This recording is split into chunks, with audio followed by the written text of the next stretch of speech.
Good day everyone, my name is Princess Charlene D. Neri, a student from BEd 1A, and today I'll be your presenter for the first half of our topic under topic 7, which is the 10 elements of painting. Specifically, I'll be focusing on the first 5 elements, which are color, line, tone, shape, and space. So, before I begin, let me ask you something. Have you ever looked at a painting and felt something, but didn't know exactly why? Maybe it felt calming, chaotic, or emotional. That feeling often comes from the elements of painting, tools that artists use to communicate with us even without words. Here is our learning objective for today's discussion. Students will learn how color, line, tone, shape, and space are used as essential elements in painting to express ideas and emotions. The 10 elements of painting. The elements of painting are the basic components or building blocks of painting. So, when we talk about painting, we focus on the basic elements that make up the artwork. In Western art, these key elements include color, tone, line, shape, space, and texture. Now, typically, there are 7 formal elements of art, but in two-dimensional media like paintings, we leave out form, so that gives us 6 main elements. To complete the picture, we also consider 4 additional elements, which are the composition, direction, size, and time or movement. So in total, we have 10 elements that come together to create a painting. So first, we have color or hue. So color is at the heart of every painting. It doesn't just make art look beautiful, but it helps set the mood and evokes feeling in the viewers. Like for example, this painting of Edvard Munch, which is The Scream. As we can see, the fairy reds and oranges in the background amplify the sense of fear and anxiety. In contrast, this other painting of Claude Monet's, which is Water Lilies series, it uses blues and greens to create a sense of calm and tranquility. So as you can see, color shapes how we feel about the artwork, but color alone isn't enough to create form. That's where lines step in.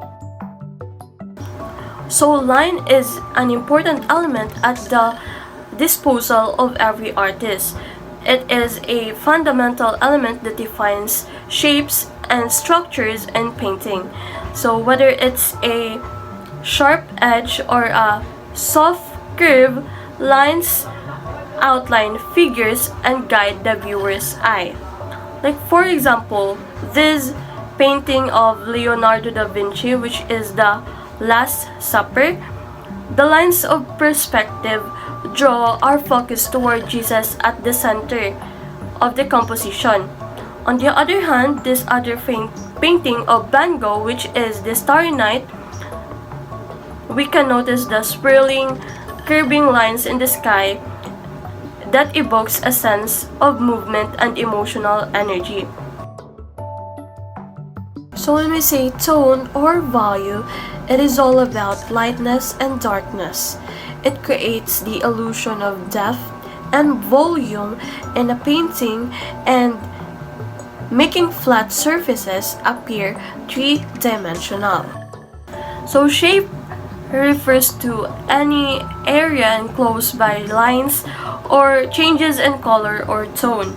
So these shapes can be geometric like squares or circles. When we say geometric, it is the shapes like the basic shapes like circles, squares, triangles. And when we say organic, it is irregular and natural looking like those we see in nature.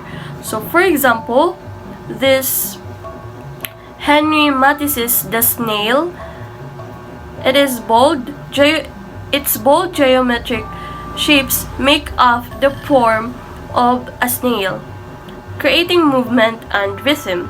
On the other hand, this other example, it is a Georgia O'Keeffe uses organic shapes in her close-up depictions of flowers, capturing the natural curves and fluidity of nature. So last one, we have space. When we say space, it refers to the balance between positive and negative space in an artwork.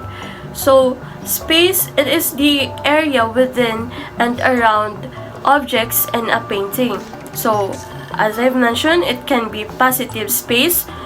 When we say positive space, it is the subject itself, or negative space, which is the background, and the balance between these creates harmony or tension.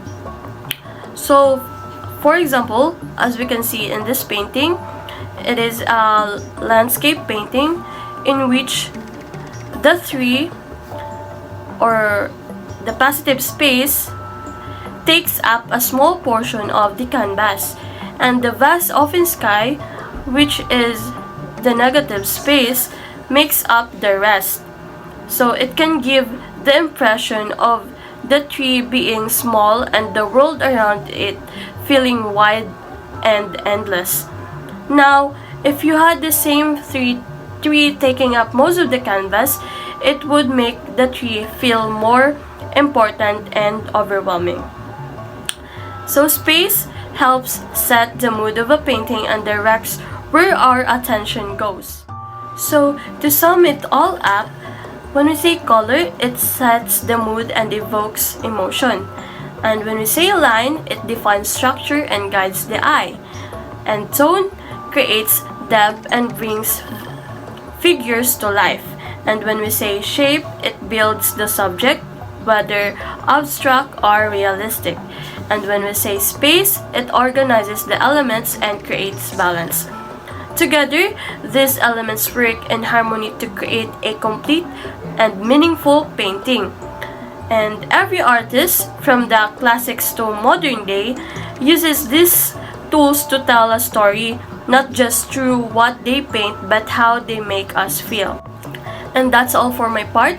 I'll see you on our next discussion.